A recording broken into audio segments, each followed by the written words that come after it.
Estamos al lunes 9 de febrero de 2026. Gracias por estar allí del otro lado de la pantalla en Noticiero Guatevisión, emisión en directo y también a Prensa Libre Radio. Bienvenidos. Estos son los temas que destacamos. La Corte de Constitucionalidad ratifica la exclusión de profesionales afines y deja solo abogados habilitados para la segunda vuelta del CAN este 12 de febrero. Les contaremos las reacciones. Hay indignación por el atropello múltiple en Zumpango que dejó un niño fallecido. Heridos se recuperan en un hospital, no hay capturados, pero eso sí, un club de motociclistas ha confirmado que el piloto asumirá la responsabilidad de los hechos. Y en otros temas, asalto de película sacude el sur de Italia. Comando armado usó explosivos, vehículos incendiarios, falsos patrullajes para atacar así furgones blindados. Hay capturados y una intensa cacería en marcha. Les contaremos lo que pasa hasta ahora. Y Bad Bunny rompe las barreras del Super Bowl y es el primer artista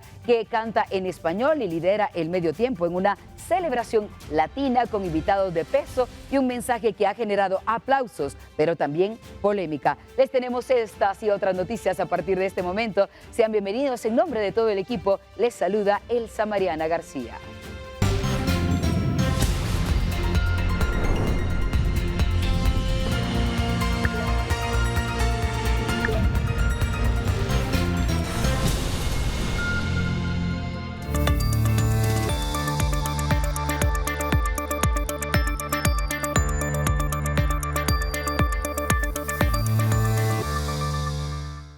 Vamos a los temas más importantes de la jornada. Un descuido terminó en un incendio que consumió parte de una vivienda en Lomas de Santa Faz, en la zona 18. Ahora les contamos cómo ocurrió. El hecho se registró en una casa de una construcción bastante frágil que resultó seriamente afectada. Los bomberos municipales reportan que el dueño de la propiedad les había explicado que una vela se habría quedado encendida sin supervisión durante varias horas y eso pudo provocar el origen del fuego. Las llamas consumieron colchones y material reciclable que se encontraba en el interior de ese inmueble. Afortunadamente, las llamas fueron controladas antes de generar una emergencia mayor.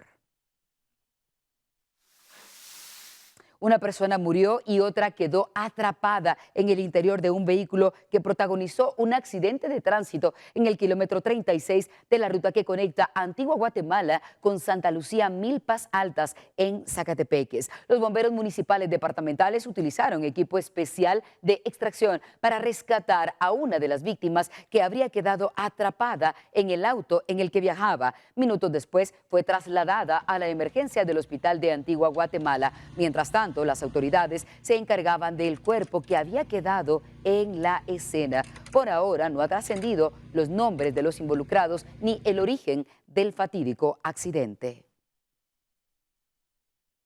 Y vamos a otra noticia verdaderamente trágica. Un niño habría perdido la vida cuando un motorista que se presume viajaba en la peregrinación de la caravana de El Zorro derrapó en la carretera e impactó a este pequeño y a sus acompañantes en una parada de bus, como muestran estas imágenes. Este video justamente muestra al conductor de la moto viajando a alta velocidad en una pronunciada curva en la que perdió el control derrapando y lanzando el vehículo de dos ruedas en contra de las personas en una parada de autobús en el kilómetro 42.5 en el ingreso a Zumpango, Zacatepeques. 5 personas fueron atropelladas por esa motocicleta. Familiares de las víctimas relataron que estas habrían llegado a Zumpango a visitar a sus familiares y que justamente se disponían a subir a la pasarela para abordar el colectivo que les llevaría de regreso a casa en Momostenango, su lugar de origen. Los servicios de emergencia trasladaron a los 5 heridos hacia el Hospital Público de Chimaltenango.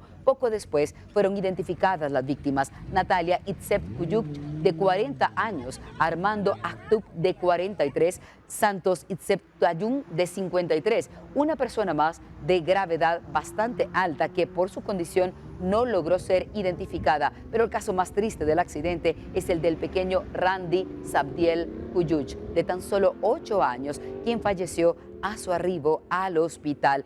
El motorista salió ileso, pero segundos después de ese accidente se dio a la fuga con ayuda de otro motorista.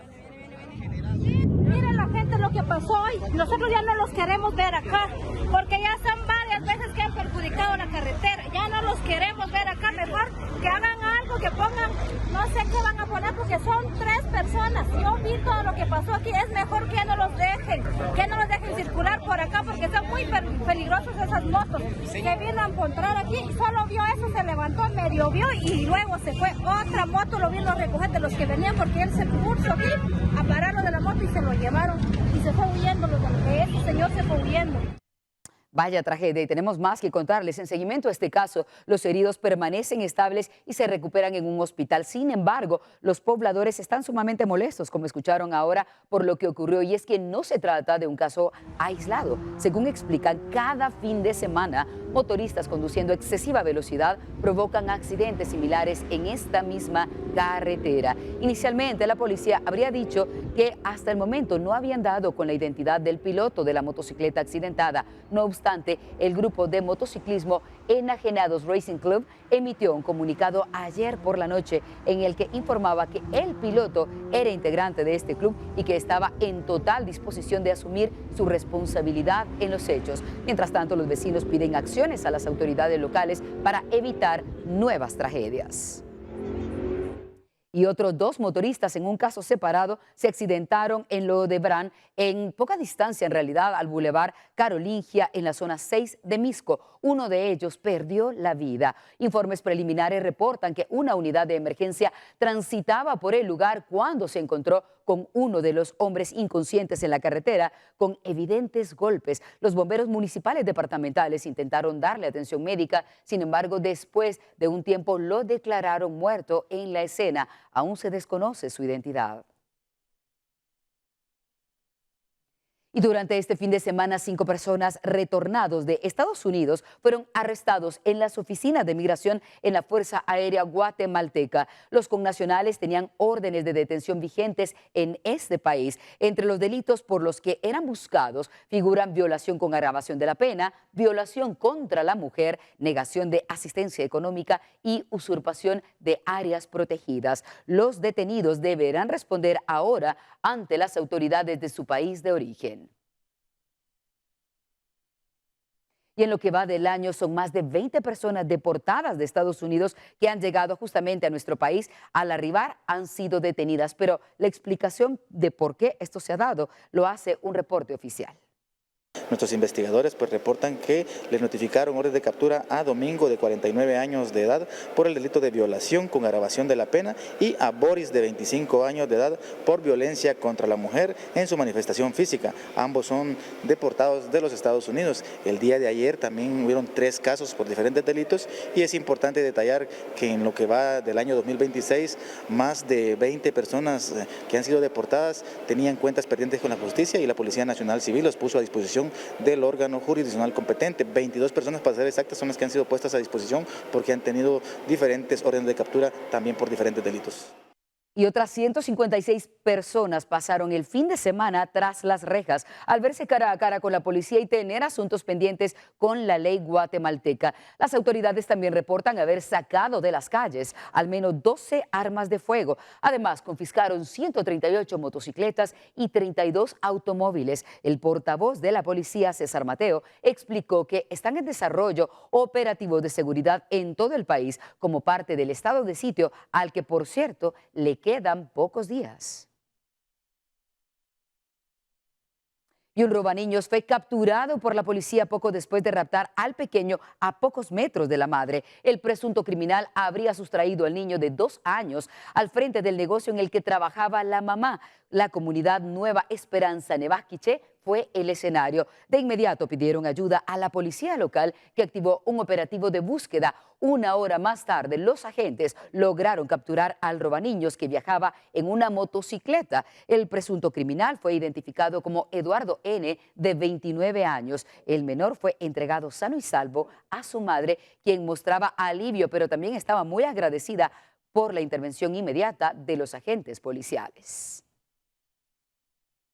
Y 2 presuntos criminales se vieron frustrados cuando sus planes quedaron truncados. La policía les dio persecución inmediata. Ellos intentaban acertar un nuevo golpe, pero fueron delatados por alguien. Las investigaciones policiales destacan que los sujetos pretendían realizar un ataque armado. Sin embargo, se vieron acorralados por un operativo policial del que intentaron escapar abriendo fuego en contra de los uniformados.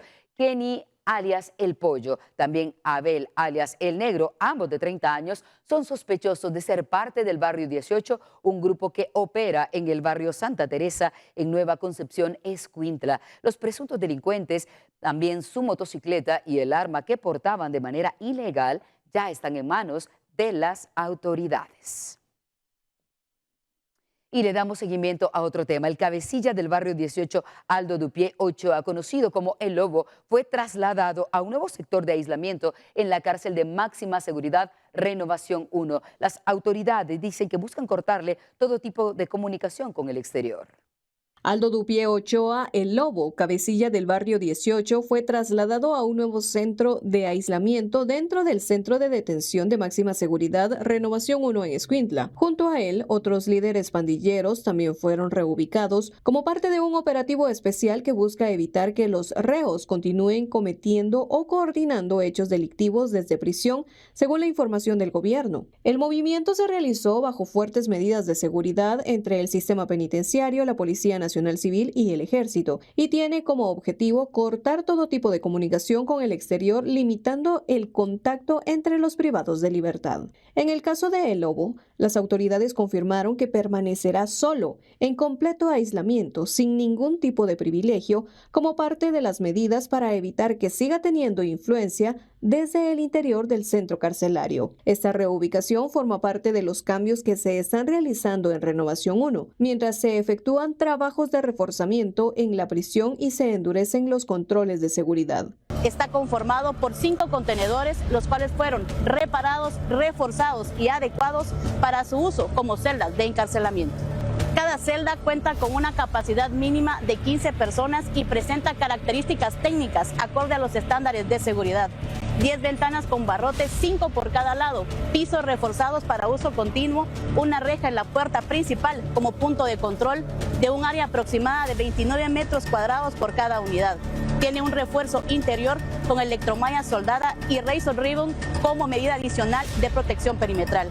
Estas instalaciones serán utilizadas de manera temporal mientras se desarrollan los trabajos de reparación del referido centro de detención. El estado de sitio sigue en curso y las autoridades han señalado que estas acciones son para retomar y mantener los controles en los centros carcelarios con requisas y operativos. Para Noticiero Guatevisión reportó Maybol Saucedo. Y sobre este tema, el director general del sistema penitenciario, Jorge López, explicó que trabajan bajo estrictas medidas de aislamiento. Esto ocurre mientras avanzan los trabajos de reparación y remozamiento de Renovación 1. Como resultado del operativo coordinado por la Fuerza Élite del Sistema Penitenciario, con apoyo de Policía Nacional Civil y el Ejército de Guatemala, privados de alta peligrosidad vinculados al motín que destruyó parte del centro de detención Renovación 1, incluido el cabecilla de la organización terrorista Barrio 18, ya se encuentran en estricto aislamiento.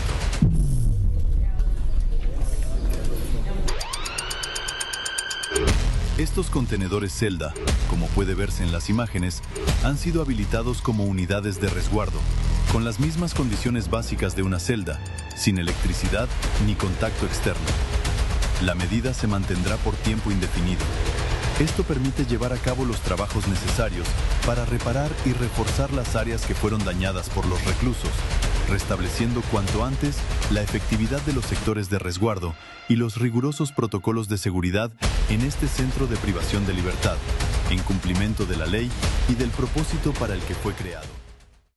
Y el estado de sitio está permitiendo reforzar las acciones de seguridad ciudadana en distintas regiones, entre ellas Villanueva. Según fuentes oficiales, el jefe de operaciones de la Comisaría 14 de la PNC de Villalobos, La Isla, El Mezquital y El Búcaro, explica que estas localidades han sido priorizadas dentro del plan de seguridad ante el alto nivel de violencia que reportaban. Además, contemplan más patrullajes tanto motorizados como recorridos a pie, reforzando la presencia policial, según explican.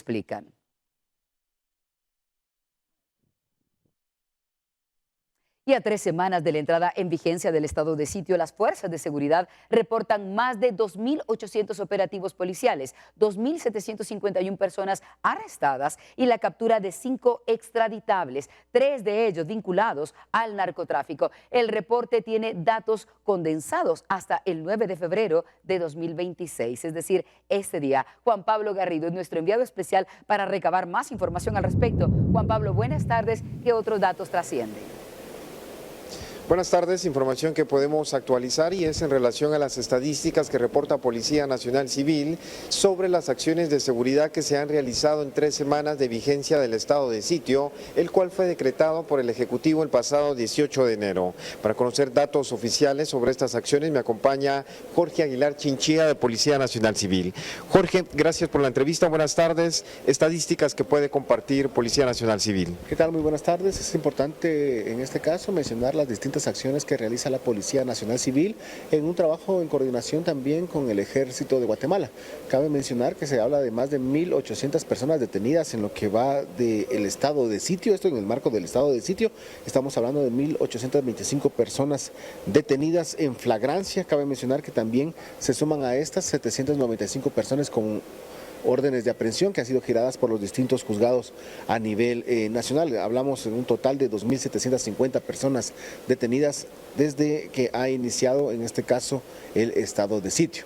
Durante estas actividades también se registra la detención de pandilleros. Estamos hablando de integrantes de estructuras criminales, tanto del barrio 18 y de la Mara Salvatrucha. Hablamos 67 pandilleros de la estructura terrorista del barrio 18 y también hablamos de 45 integrantes de esa estructura y 22 de la Mara Salvatrucha. Aunado a eso, se reporta la detención de 86 extorsionistas en distintos sectores de Guatemala y también se ha participado en apoyo al sistema penitenciario en distintas requisas a nivel nacional, tomando en cuenta que las que han sido requisadas en muchas ocasiones durante este estado de sitio es el sector 11 del Centro Preventivo para Varones, Renovación 1 en Escuintla y también Fraijanes 2 acá pues en el área de Fraijanes.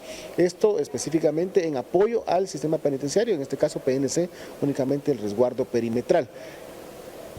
Gracias, Jorge, por la información oficial que comparte con nosotros. Es importante resaltar que en estas 3 semanas de vigencia del estado de sitio, Policía Nacional Civil ha reportado la incautación de 289 armas de fuego y 4.297 municiones en las distintas acciones que se han realizado. También resalta el dato de la incautación de dinero en efectivo por un monto de 215.328 quetzales. Con imágenes de Eric Ávila, es la información que podemos actualizar. Buenas tardes. Con un recital histórico y apabullante, el puertorriqueño Bad Bunny montó una fiesta latina en su muy esperada presentación en el espectáculo de medio tiempo de el Super Bowl el domingo en Santa Clara, en California. Si se lo perdieron, aquí lo tenemos. El puertorriqueño Bad Bunny brilló el domingo en el espectáculo del medio tiempo del Super Bowl. Con un recital histórico y apabullante, el primer artista principalmente en español en el mayor escenario global cumplió con creces su promesa de poner a bailar a los 75,000 espectadores que pagaron miles de dólares por un lugar en la ciudad estadounidense de Santa Clara, California. El espectáculo fue una orgullosa celebración de la música y la cultura latina, en un momento en que esta población se siente amenazada por la cruzada antimigratoria del presidente Donald Trump. Lady Gaga, que cantó en inglés, fue la gran invitada sorpresa sobre un decorado con postales emblemáticas puertorriqueñas, como plantaciones de caña, carritos de comida y señores jugando al dominó. El momento más político vino de la mano de un ilustre compatriota, Ricky Martin, quien entonó lo que le pasó a Hawái, considerado un himno independentista de Puerto Rico. Bad Bunny cerró con fuerza enumerando los países del continente antes de mostrar un mensaje en el ovoide que decía «Juntos somos América». Más de 100 millones de personas siguieron por pantallas la final de la Liga de Fútbol Americano, entre ellos Trump, quien dijo que nadie comprendió lo que el cantante estaba diciendo y calificó el espectáculo musical como una afrenta a la grandeza de Estados Unidos. En la localidad puertorriqueña de Vega Baja, a unos 40 kilómetros de la capital San Juan, muchos se reunieron para disfrutar del recital de su vecino ilustre, una enorme fuente de orgullo en este delicado momento. La mayoría está agradecida con un artista que siempre reivindica sus orígenes y que celebró el año pasado 31 conciertos en Puerto Rico, una manera de darle un empujón económico a los suyos. Él es un gran embajador que representa la cultura de nosotros, definitivamente. Aparte de que es un ser humano bien sensible, y eso no lo tengo que decir yo porque eso se ve, él se emociona, él no se abochorna cuando se emociona y llora. Es para que vea que nuestra presencia se afianza en los Estados Unidos y en el mundo entero. Bad Bunny es un ícono de la música y a nivel mundial. Benito Antonio Martínez Ocasio, quien en 2020 ya había participado como artista invitado del espectáculo del medio tiempo junto a Shakira y Jennifer López, llegó al evento cumbre del deporte estadounidense tras conquistar hace una semana un histórico Grammy al álbum del año por su aclamado Debí tirar más fotos, el primer trabajo en español en llevarse esa estatuilla. La presentación generó mucha expectativa tanto entre los críticos como en los fans del reggaetonero, que con 89 millones de oyentes mensuales en Spotify ha sido proclamado por la plataforma como el más reproducido en 4 años. Bueno, ¿y ustedes qué opinan de esto? Mientras el fútbol tradicional domina titulares en Guatemala, otro deporte avanza en silencio pero con fuerza. El fútbol americano crece en aficionados, jugadores y competencias internacionales con una selección nacional que se prepara para representar al país y una industria local que ya produce más equipos distintos para la NFL. Una historia de pasión, disciplina y expansión que va más allá del Super Bowl. A las 8 de la noche, en el Parque Eric Barrondo, un grupo de aproximadamente 35 jóvenes se reúnen para practicar un deporte que en Guatemala no es tan conocido, pero está ganando terreno cada vez más.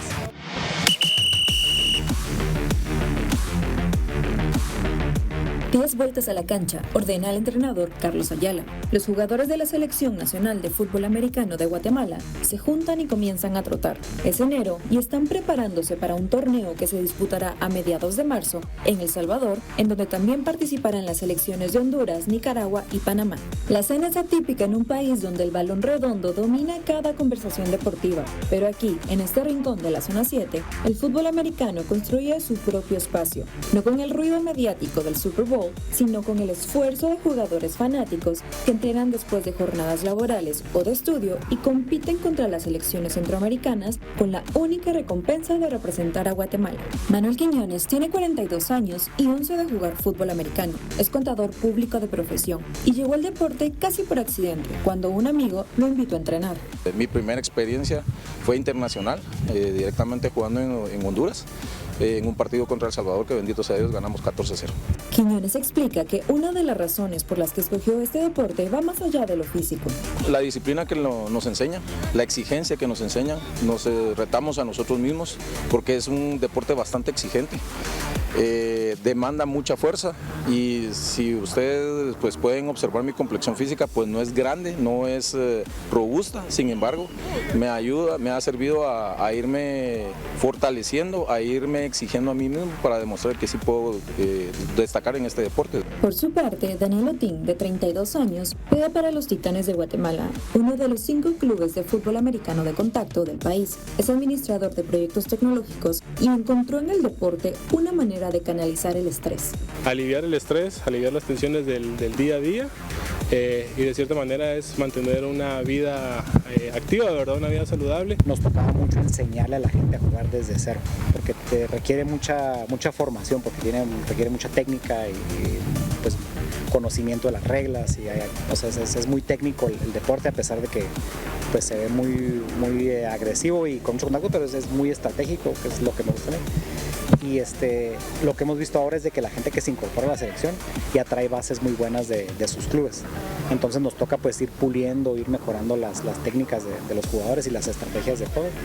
Pero también ese ha sido un buen indicador del crecimiento del deporte. Entonces esa combinación de lo físico con lo estratégico para mí es único y muy pocos deportes lo tienen. Pero el impacto del deporte va más allá. Guatemala es proveedor clave de productos textiles para la NFL. Alejandro Ceballos, vicepresidente de Vestec, Sportplex, explica que trabajan con intermediarios de una marca que tiene el contrato con la NFL y producen camisas, playeras y polos de algunos de los equipos. La ventaja guatemalteca es la velocidad de reacción de más de 40 maquilas instaladas en el país. Misma noche que gana el equipo, ya estamos listos para empezar a confeccionar, porque del otro equipo no se vende nada, ¿no? De regreso al Eric Barrondo, la selección se prepara para el viaje programado a mediados de marzo, donde representarán a Guatemala contra varios de los países de Centroamérica. Es la primera vez que la Federación Internacional avalará oficialmente el torneo. Mientras eso pasa, la esperanza y el amor por el deporte se mantienen vivos. Cada lunes y miércoles, bajo las luces del Eric Barrondo, los jóvenes siguen tacleando, bloqueando y corriendo jugadas, construyendo ovoide a ovoide la historia del fútbol americano en Guatemala, lejos de los reflectores del Super Bowl, pero con la misma pasión que mueve los estadios estadounidenses. Con imágenes de Byron Baiza, para Noticiero Guatevisión, reportó Belinda Martínez. Y cambiamos por completo de tema. En el marco de su visita oficial a Arabia Saudita, el ministro de Relaciones Exteriores de Guatemala, Carlos Ramiro Martínez Alvarado, ha sostenido un encuentro de trabajo con el subdirector ejecutivo de Fondos Saudí para el Desarrollo, Faisal Mohamed Al-Katani. Durante la reunión, ambas partes coincidieron en el potencial de explorar nuevas oportunidades de cooperación orientadas a impulsar el crecimiento económico y el desarrollo sostenible de Guatemala. Asimismo, acordaron avanzar en la identificación y formulación de algunos proyectos de alto impacto en áreas estratégicas, como por ejemplo la infraestructura, la agricultura, la energía solar, los recursos hídricos, entre otros temas, pero las conversaciones en las siguientes fechas continuarán. Y en otros asuntos, la Presidencia de la República ha emitido nuevas disposiciones para contener y controlar el gasto público durante 2026. Pero, ¿qué implicaciones reales tiene esto en el oficio del día a día de la transparencia del país, el funcionamiento del Estado y la lucha contra la corrupción? Nuestra compañera María Paula Carranza amplía los detalles de estas preguntas y nos contesta un poco más. Buenas tardes, María Paula. Muy buenas tardes, Elsa Mariana. Como lo mencionas, el Ejecutivo publicó un oficio en el Diario Oficial en el cual instruye a las entidades a reducir el gasto no esencial y priorizar los recursos del Estado. Hoy hablamos con el analista político Manfredo Marroquín para que nos hablara del tema. Que es un llamado, como reitero, de buena fe, de buena voluntad, de un llamado a la conciencia de los funcionarios a que no abusen en el uso de los recursos públicos. Pero para mí lo más importante está en, bueno, ¿qué pasa cuando se sigue abusando de esos recursos públicos? ¿Dónde está ese poder coercitivo, administrativo, de auditoría? Que ahí sí es un llamado a la Contraloría para que se eviten, porque tiene más, genera más ejemplo una sanción que un llamado, digamos, a la buena conducta. La medida busca garantizar eficiencia y transparencia en el manejo del fondo público. Con imágenes de Juan Diego González, reportó para Noticiero Guatevisión, Paula Carranza. Gracias, Paula. En otros temas, la constitucionalidad en sí es importante para todos, pero la Corte específicamente ha dejado sin lugar los recursos y las apelaciones presentadas en contra del proceso electoral del Colegio de Abogados y Notarios de Guatemala y respaldó la resolución de la Sala Sexta de lo Contencioso Administrativo. Como recordarán, esta dejaba fuera a los profesionales de las ciencias afines en la segunda vuelta electoral programada para el 12 de febrero próximo. Con esta decisión, solo los abogados colegiados activos podrán participar en la votación, tal y como lo ordenó la sala mediante un amparo provisional. El conflicto surgió luego de que se cuestionara la convocatoria original del CAN, que incluía a profesionales de ciencias afines, al considerar que no cumplía con lo establecido en la ley. Aunque las elecciones nunca fueron suspendidas, la decisión judicial obligó a modificar el padrón electoral, afectando así a por lo menos 7,000 colegiados activos. Y la organización Club de Madrid, integrada por exjefes de Estado y de Gobierno, anunció que participará de forma presencial y como observadora del proceso de elección de segundo grado que se está desarrollando en Guatemala, Oscar Vázquez tiene otros detalles para contarnos cómo funcionará esto. Oscar, buenas tardes. Adelante con tu reporte. Elsa Mariana, buenas tardes. Qué gusto poder saludarte a ti, a quienes nos ven a esta hora de la tarde a través de Guatevisión. Contarles de que observadores de diferentes partes del mundo, es decir, exmandatarios que integran el Club de Madrid, se encuentran en Guatemala derivado a las elecciones de segundo grado que se realizarán acá en Guatemala. Pero nos encontramos con la secretaria del club, María Elena Agüero, quien nos dará detalles acerca de la labor que ellos realizarán acá en Guatemala. Bienvenida a Noticiero Guatevisión para que nos cuente la labor que ustedes realizarán acá. Estamos en una misión de alto nivel con la participación de 3 miembros del Club de Madrid, el expresidente de Costa Rica, Carlos Alvarado, que a su vez es el fundador y el presidente del Centro para la Democracia, el Clima y la Inclusión de Costa Rica, y con él y 2 primeros ministros, también miembros del Club de Madrid, el primer ministro Kjell de Bondevik de Noruega y Stefan Löfven de Suecia. Es una misión de observación, de escucha y de entender para poder apoyar los procesos de selección y nombramiento del Tribunal Supremo Electoral, de la Corte Constitucional y de la Fiscalía General, que son 3 órganos muy importantes y cruciales, diría yo, para el fortalecimiento de la democracia en Guatemala y el Estado de Derecho en Guatemala. Y eso es, en el fondo, el objetivo y la misión principal del Club de Madrid: fortalecer, apoyar y avanzar en los valores democráticos, el liderazgo democrático y el Estado de Derecho. Claro, ustedes le han dado seguimiento previo a venir aquí a Guatemala, ¿verdad? ¿Y cuántos días estarán ustedes acá? Hemos estado dándole seguimiento para entender estos procesos importantes. Estaremos 4 días, 3 días, algunos 4 otros, y evidentemente es un proceso que va a durar varios meses, entonces continuaremos siguiendo estos procesos y hasta el 27, siguiendo también el proceso de la elección de parlamentarios y del presidencial del 2027. Muchas gracias. Estas han sido las palabras de la secretaria del Club de Madrid. Como ya ustedes escuchaban, ellos se encontrarán acá en Guatemala alrededor de 3 o 4 días derivado a las elecciones de segundo grado que se realizan acá en Guatemala. De momento, esta es la información que yo tengo para ustedes, con imágenes de Javier para Noticiero Guatevisión. Reportó Oscar Vázquez. Gracias, Oscar. Y hoy a las 8 de la mañana dio inicio el 4º día de recepción de pruebas de descargo dentro del proceso de postulación para magistrados del Tribunal Supremo Electoral para el periodo 2026-2032. Hasta el cierre de la jornada de ayer, 12 de los 38 aspirantes que recibieron señalamientos se han presentado en Casa Larrazábal, sede de este proceso, para entregar la documentación que limpie sus nombres. La recepción de estas pruebas se realiza en el Salón Mayor desde muy temprano hasta las 17 horas. Durante la jornada de este día, Lester Castellano Rodas fue el primer aspirante en acudir a realizar la entrega de sus pruebas de descargo. Los interesados pueden consultar los señalamientos contra los aspirantes a través del portal habilitado por la Comisión de Postulación.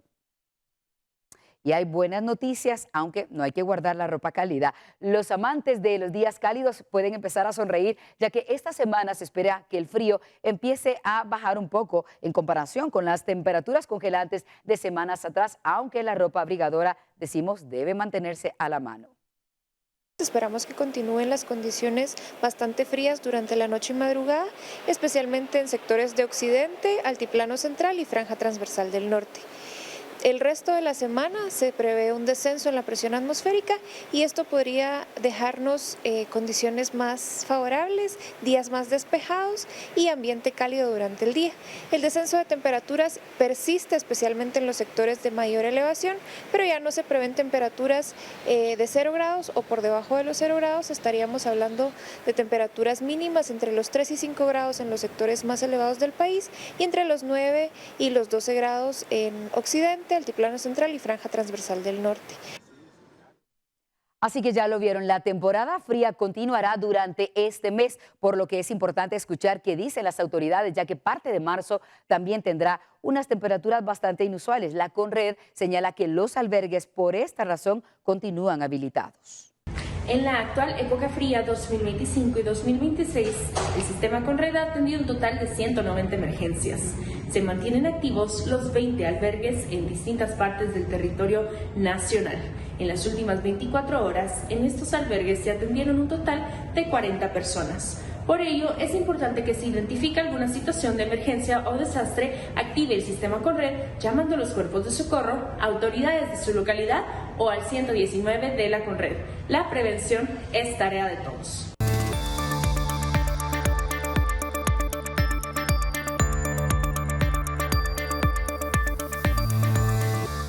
Gracias por continuar con nosotros. Integrantes de una estructura conocida como los MEMAS llegaron esta mañana para desarrollo de una audiencia de primera declaración en su contra. Según la investigación, el grupo robaba combustible mediante la interceptación de camiones en la ruta. Elmer Vargas da seguimiento a esta noticia y nos da los detalles que debemos conocer de la audiencia. Buenas tardes, Elmer. Buenas tardes, Elsa Mariana, qué gusto saludarte a ti y a toda la audiencia de Noticiero Guatevisión. Tal y como lo mencionas, estas 7 personas que son presuntos integrantes de una estructura conocida como los MEMAS han acudido ante el juez Eduardo Orozco, esto en el juzgado de mayor riesgo B, para la audiencia de primera declaración. Esta estructura o la captura de estas personas fue reportada el 20 de diciembre del año 2025 durante una serie de diligencias y allanamientos en los departamentos de Quetzaltenango, Huehuetenango y también en el departamento de Escuintla. Es importante señalar que esta estructura está señalada o está sindicada de dedicarse al robo de combustible, específicamente del robo de las cisternas, las cuales, según la investigación, interceptaban al momento de que éstas salían del puerto Quetzal. Cuando ellas se dirigían a distribuir dicho producto, eran interceptadas a través de la utilización de vehículos y motocicletas, según lo que ha indicado la Fiscalía en el desarrollo de la audiencia de esta mañana. Pero escuchemos parte de los señalamientos que hace la Fiscalía y cómo operaba esta estructura para poder realizar el robo del combustible. A introducirse en el camarote del referido vehículo, en donde lo inmovilizaron atándole las manos y de esa manera privándolo de su libertad, sometiéndolo y poniendo en grave peligro su vida, integridad física y sus bienes. Una vez teniendo bajo su poder el vehículo de transporte pesado con placas de circulación C310 BQS y plataforma TC48SK que transportaba una cisterna de combustible, lo trasladaron a un lugar desolado en el interior de un cañal ubicado en inmediaciones del kilómetro 72, ruta antigua al puerto de San José, jurisdicción del municipio de Mazagua del departamento de Escuintla, en donde proceden a trasladar el combustible a otras 2 cisternas transportadas por los vehículos de transporte pesado que fueran llevadas al lugar de los hechos por su copartícipe Adelmar Yuranti Huila Cardona, alias Mema. Durante el desarrollo de esta audiencia, la Fiscalía ha desarrollado 7 hechos específicamente de cómo habrían operado para poder realizar el robo de este combustible. Señalan que alrededor o el costo de cada una de estas cisternas que transportaban el combustible asciende a un valor aproximado de 240,000 quetzales, el cual posteriormente era trasladado hacia otros contenedores y era llevado a gasolineras que operan en el departamento de Quetzaltenango y Huehuetenango. Durante los operativos es importante señalar que se decomisaron 2 de estos cisternas donde transportaban el combustible ya robado. Dentro de los señalados dentro de este proceso está Adelmar Yuram Tiligá Cordona, Elida Herminia Gómez, Rolando Faustino Pérez, Wilson Joel Saquic, Dylan Josué Saquic, Alexis Ricardo Donis, Otoniel Solís García, y también es importante señalar que los delitos por los cuales ellos están señalados son el delito de asociación ilícita, así también como el de plagio o secuestro, así también como el delito de robo agravado. Son los señalamientos, o en este caso los delitos por los cuales enfrentan este proceso. Por la cantidad de personas que acuden ante esta judicatura y por en este caso los hechos que señala el Ministerio Público, se espera que esta pueda desarrollarse en varias sesiones, es decir, que en una próxima sesión podrá darse el espacio para que los indicados puedan o no rendir su declaración ante el juez y declarar los hechos por los cuales se les señala, y posteriormente será ya el tiempo para los abogados defensores quienes refutarán la investigación que se señala en contra de sus defendidos. Este es el reporte desde Torre Tribunales. Yo regreso contigo a los estudios con imágenes de Moisés Sheck, reportó Elmer Vargas. Gracias, Elmer. En otros temas, un camión volcó durante la madrugada en el kilómetro 103 de la ruta al Atlántico luego de que el conductor perdiera el control del vehículo. En el lugar fueron atendidas 3 personas, 2 adultos y un adolescente, quien habría sufrido varios golpes, pero no necesitó que le llevaran a un hospital. Los heridos son Cristian Alexander Ulloz Saván, de 23 años, piloto del camión, William Ulloz, de 18 años, y un adolescente llamado William Shock, de 16 años. Las causas del accidente se investigan. Y una pareja murió esta madrugada cuando su automóvil se estrelló en contra de un camión en la circunvalación de Mazatenango, Suchitepeques. Por ahora se sabe que el vehículo liviano viajaba a alta velocidad, lo que pudo haber provocado el accidente. El piloto del camión se dio a la fuga. María José Martínez Escobedo, de 26 años, residente de la colonia Aceituno Mazatenango, y Gilmanson Hernández, de aproximadamente 25 años, originario de Santa Isabel, Cuyotenango, Suchitepeques, son las víctimas mortales del accidente. El caso está bajo investigación. De la colisión de un camión y un vehículo sedán en el kilómetro 159, carretera al Pacífico, en circunvalación de Mazatenango. De inmediato fueron destacados elementos de la 6ª compañía, quienes acudieron en la ambulancia número 1299 al mando del oficial Víctor Kestler, quienes verificaron signos vitales a los tripulantes del vehículo tipo sedán con placas particulares 742 LBM, ambos carecen de los mismos, esto por politraumatismo, es decir, uno de sexo femenino y el segundo de sexo masculino. Por su parte, el oficial de bomberos Kestler procedió a dar aviso a las autoridades. Previa orden, fue necesario utilizar equipo especial para rescate denominado Quijada de la Vida para extraer los cuerpos. Entre tanto, en un área boscosa de Melchor de Mencos, en Petén, agentes antinarcóticos destruyeron una plantación ilegal de marihuana durante un operativo. Las autoridades identificaron un total de 66,000 matas de esta droga, las cuales fueron destruidas en el mismo lugar. Como parte de las acciones del combate de antinarcóticos, dicen fuentes oficiales que se desarrollan en aquella región. El cultivo ilegal tendría un valor en el mercado de, escuchen esto, 24.750.000 quetzales. Y también agentes antinarcóticos, integrantes del Ejército de Guatemala y fiscales del Ministerio Público localizaron un narcolaboratorio en la aldea Yaxté, en el Estor Izabal. En el lugar trabajaron en la extracción de pasta y base para cocaína. Eso es lo que hacían allí. Fuentes oficiales reportan el hallazgo de 6 toneles con hojas de coca triturada, 6 toneles de gasolina, 3 sacos de sulfato de amoníaco, 2 sacos de cal y una máquina trituradora. Los ilícitos fueron incinerados por las autoridades. Por ahora no se reportan capturas.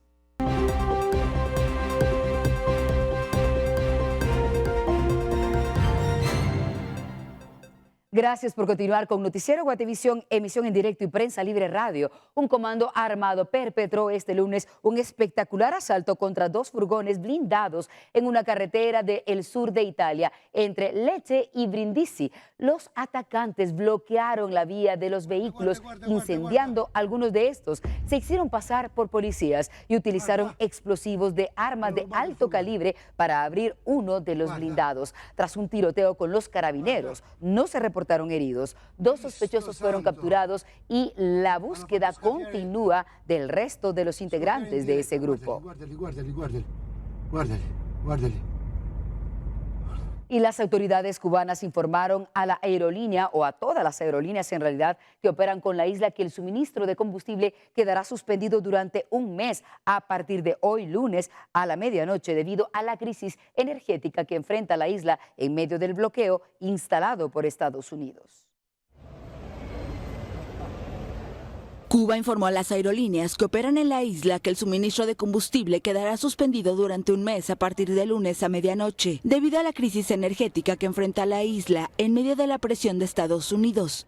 Un ejecutivo de una aerolínea europea, bajo condición de anonimato, dijo a la France Press que la medida obligará a las aerolíneas que operan vuelos de largo recorrido a efectuar una escala técnica al regreso para asegurar su abastecimiento de queroseno. Según precisó la fuente, los vuelos regionales deberían poder continuar sus conexiones con normalidad. La compañía Air France en La Habana indicó que mantiene su ruta con una escala técnica prevista en otro país del Caribe. Cuba enfrenta una gravísima crisis energética debido al fin de suministro de petróleo por parte de Venezuela, tras el derrocamiento del presidente Nicolás Maduro en una operación militar de Estados Unidos el 3 de enero. Rusia acusó a Washington de asfixiar a la isla comunista y La Habana denuncia una cruel agresión que busca doblegar la voluntad política de los cubanos. El gobierno de la isla anunció un paquete de medidas para paliar la crisis energética, como una semana laboral de 4 días y teletrabajo en las administraciones y empresas estatales, así como restricciones en la venta de combustible. También decretó jornadas más cortas en las escuelas y la reducción de los servicios de autobuses y trenes entre provincias, así como el cierre de determinados establecimientos turísticos. México criticó de nuevo que Estados Unidos amenace con imponer aranceles a los países que suministran petróleo a Cuba, y la presidenta Claudia Sheinbaum anunció que su gobierno seguirá enviando ayuda humanitaria a la isla. La mandataria reconoció que ha detenido los envíos de petróleo a Cuba y que sigue negociando con Washington para reanudar las exportaciones.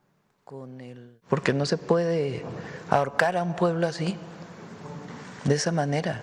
Es muy injusto, muy injusto. Entonces, un llamado a que no haya estas sanciones y que se apoye al pueblo, siempre. México informó del envío de 2 buques militares con más de 814 toneladas de víveres para Cuba. Y vamos ahora hasta Venezuela. Juan Pablo Guanipa estuvo en libertad menos de 12 horas. El dirigente opositor venezolano volvió a prisión tras una breve excarcelación que aprovechó para recorrer, eso sí, las calles de Caracas en motocicleta y reunirse con familiares de los presos políticos. El dirigente opositor venezolano Juan Pablo Guanipa volvió a prisión tras menos de 12 horas en libertad. Este cercano aliado de la Premio Nobel de la Paz, María Corina Machado, aprovechó su excarcelación para recorrer Caracas en motocicleta y reunirse con familiares de presos políticos. Yo estaba en una celda solo, completamente aislado. Sin embargo, ellos necesitaban dar fe de vida de mí. Entonces todos los días yo me tomaba fotos con el diario Últimas Noticias para que ellos vieran la fecha del diario y que yo estaba en buenas condiciones. Muchas veces me dejaron el diario y por eso me enteré de la visión del gobierno. Machado denunció su secuestro y poco después la Fiscalía aclaró que se trató de un nuevo arresto por incumplimiento de las condiciones de su libertad que en parte le impide hablar públicamente de su caso. Guanipa era de los dirigentes opositores de mayor jerarquía que quedaba en prisión. Su salida de la cárcel anticipaba la aprobación de una ley de amnistía general el martes, que en teoría se traducirá en la liberación de todos los presos políticos. La presidenta Delcy Rodríguez anunció el proceso poco después de heredar el poder tras la captura de Nicolás Maduro en una operación militar estadounidense. Otros dirigentes cercanos a Machado también fueron excarcelados. La ONG Foro Penal, especializada en la defensa de presos políticos, verificó 35 nuevas liberaciones el domingo. Según sus datos, van cerca de 400 desde el 8 de enero. Tras 27 años de presencia en Guatemala, con labores en 16 departamentos, 107 municipios y 16 hospitales nacionales, además de centros materno-infantiles, también oftalmológicos, el gobierno guatemalteco ha confirmado que dejará de renovar el acuerdo que mantenía con la Brigada Médica Cubana. Pero, ¿cuáles son las justificaciones detrás de esta decisión? Se lo preguntamos a la periodista Andrea Domínguez, que enlaza con nosotros y nos da los detalles completos de esta situación. Andrea, buenas tardes. Elsa Mariana, muy buenas tardes para ti y para todos nuestros televidentes. Como tú muy bien lo indicas, ya se ha confirmado con ello que entonces la Brigada de Médicos Cubanos que se encuentran en el país deberán de salir una vez concluya el convenio que se tiene con el Ministerio de Salud, uno que estaría para finalizar en 2027, según lo recopilado por nuestra periodista Ana Lucía Ola de Prensa Libre en el documento al cual se tuvo acceso que corresponde al Ministerio de Relaciones Exteriores. Se señala que se debe determinar dicho convenio, aunque el acuerdo de cooperación en materia de salud fue renovado en 2024 y tiene vigencia hasta 2027. El Minex asegura que deberá de ser el Ministerio de Salud el encargado de definir los tiempos exactos de permanencia de los médicos cubanos, considerando que hay al menos 420 profesionales que colaboran con el sistema de salud público guatemalteco, principalmente en zonas rurales y comunidades de difícil acceso. Hay que recordar que la Brigada Médica Cubana llegó a Guatemala en 1998, esto tras el huracán Mitch. Desde entonces, al llegar a el país con un primer contingente de al menos 19 médicos, ha ido aumentando dicha cifra para llegar ya a los 420 que actualmente se encuentran distribuidos principalmente en la región Ixil, comunidades a las cuales muchas veces incluso el Ministerio de Salud no tiene médicos para proporcionar, y es a través de estas brigadas en donde se concentra la atención médica para dichas comunidades. El 45% de estas personas se encuentran actualmente concentrados en los departamentos de Quiché, Petén y Alta Verapaz, con presencia principalmente en municipios como Ixcán, Nevaj, Uspantán, Poptún, Sayaché y Fray Bartolomé de las Casas. El total de los médicos que se encuentran en el país consideran especialidades como la pediatría, ginecología, medicina interna, epidemiología, cirugía, anestesia y oftalmología. Además, también hay un contingente de al menos 65 profesionales cubanos que se dedican a la enfermería y áreas técnicas, así como personal logístico y de coordinación. El Ministerio de Salud debe de pagar por cada uno de estos profesionales en promedio 7,000 quetzales para tener en este caso el estipendio mensual. Sin embargo, a estos gastos se le deben de sumar los de vivienda y los servicios básicos médicos y los boletos aéreos, estimando un total de al menos 10,000 quetzales por persona según el Ministerio de Salud. Pero ¿hasta cuándo será la última vez que se tendrá la presencia de estos médicos? Es algo que está en coordinación entre el Ministerio de Salud y el Ministerio de Relaciones Exteriores. Ahora, la gran pregunta que se ha lanzado al Ministerio de Salud es ¿cómo se van a suplir a estos médicos, principalmente en estas comunidades en las que actualmente ellos forman la principal cantidad de especialistas que atienden a la población que se encuentra a horas de muchos de estos centros u hospitales, y donde los médicos cubanos se han convertido en un pilar para la salud de estas comunidades? Esto es algo que la cartera asegura que está en este momento analizando en medio de toda esta situación de la salida de los médicos cubanos, en gran parte, según lo ha señalado el Ministerio de Relaciones Exteriores, también a una presión que está generando el gobierno de los Estados Unidos. Pero esta es parte de la información que yo tengo a esta hora del día y que les estaremos ampliando en nuestras siguientes emisiones. Con información de Ana Lucía Ola e imágenes de Juan Diego González, reportó Andrea Domínguez. Gracias, Andrea. Hasta aquí las noticias de esta semana, entrevista exclusiva para hablar acerca de los lenguajes del amor. Les contaremos a qué hora y qué día será. Les esperamos mañana a la 1 del día. Hasta entonces.